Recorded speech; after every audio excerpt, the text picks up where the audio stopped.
xogayaha fulinta dawladda hoose ee degmada Burco oo ku jira hawl maalmeedkiisa shaqo ayaa kormeer ku galaabixiyay qaar ka mid ah wadooyin ay dawladda hoose degmada Burco ka dhisayso qaar ka mid ah xaafadaha magaalada Burco iyo waliba suuqyada magaalada Burco xogayaha Cismaan Maxamed Sheekh Cismaan Nuur ayaa bulshada gobolka Togdheer kula dardaarmay inay ilaashadaan wadooyinkaasi waxaana uu sidoo kale sheegay inay wax weyn ka tari doonaan isu socodka gaadiidka iyo dadweynaha magaalada Burco wadooyinkani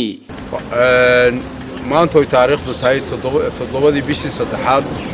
2020 goobahan maanta waxaan u baxnay shaqo kormeer ah oo magaalada gudaheeda waxaanu soo kormeeray wadooyinka ka socda magaalada gudaheeda oo dhan 10 wado wadadan aan imika taaganahay waxay ka mid tahay 10ka wado ee insha Allah taala socda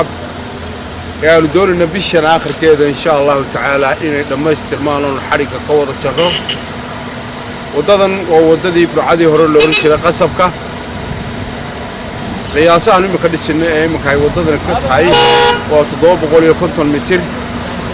وحي كم تتوقع قوة مجال جديه هذا قصة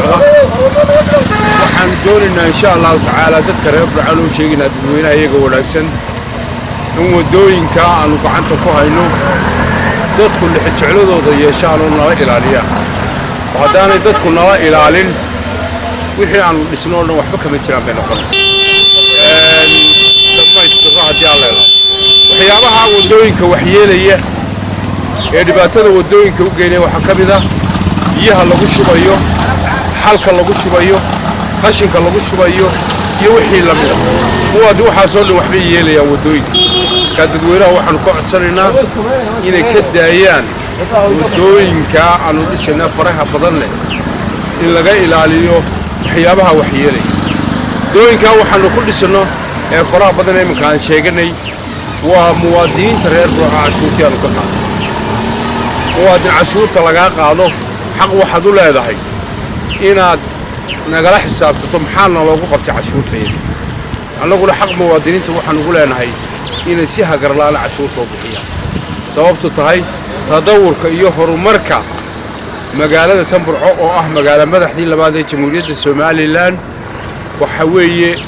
wax qabadka iyaga iyo horumarku wuxuu ku xiran yahay cashuurta muwaadiniinta ka taayada aad iyo aad baa lagu codsanaynaa jeclayinka wadooyinka nala ilaaliyo shabagyada badan ee imkaaniyadana gacanta ku hayno ilaamiyadii hore ee Burco ama siiroogi weynaa ee Burco aanu imika iyagana gacanta ku hayno iyo dhireyntoodaba waxa weeye in nala ilaaliyo